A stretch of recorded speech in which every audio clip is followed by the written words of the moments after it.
The US has said it may halt all cooperation with Russia if attacks on Aleppo by the Syrian regime and its allies do not end.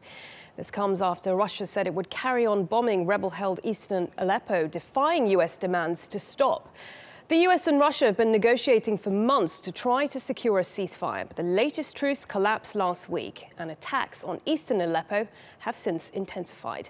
I speak to our correspondent Alican Ayanlar, who is following the story from Gaziantep in southeast Turkey, near the Syrian border. Alican, good to see you. So while diplomacy is stumbling again, the violence continues. Bring us up to date with the latest fighting. Indeed, it is, Malene. It's not just Aleppo that's being targeted under this new and intensified military campaign by the Assad regime to take full control of Syria's largest city.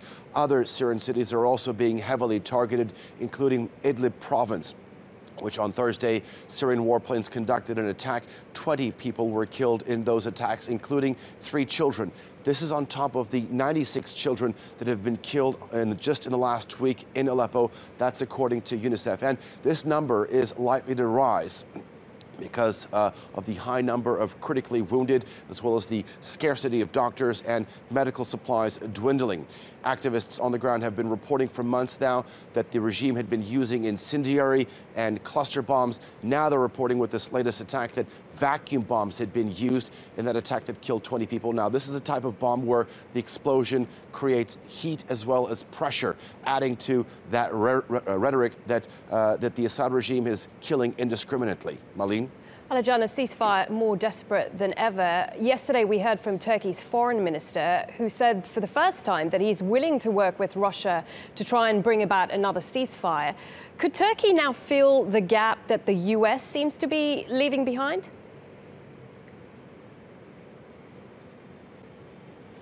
Quite possibly, but when you look at it, Turkey and Russia stood at very opposite ends just 1 year ago, with the Russians vehemently supporting the Bashar al-Assad regime and Turkey strictly opposing it. But a lot of things have changed in the last year. First, you had the downing of that Russian warplane that briefly violated Turkish airspace. Diplomatic relations between Turkey and Russia collapsed, unraveled after that, and it took nearly a year for diplomatic relations to get back on track. Now that the U.S. is stating that they're on the verge of suspending Syria diplomacy talks with Russia, Turkey is stepping in. After a conversation with his Iranian counterpart, Javad Zarif, Turkey's Foreign Minister Mevlut Çavuşoğlu said that they were now ready more than ever to cooperate with the Russians in terms of reviving a stalled ceasefire deal in Syria, as well as ensure the delivery of that much-needed humanitarian aid. The Russian response has been positive. We heard the spokesman from the Russian Foreign Ministry said that the talks between the two countries, Turkey and Russia, was cooperative, and that a possible joint action with these two countries would be possible in the future. But Friday marks the first day of Russia's active involvement in Syria's 5.5-year civil conflict, a move that has been heavily criticized by the international community, a conflict that has killed hundreds of thousands of people, as well as displacing millions more.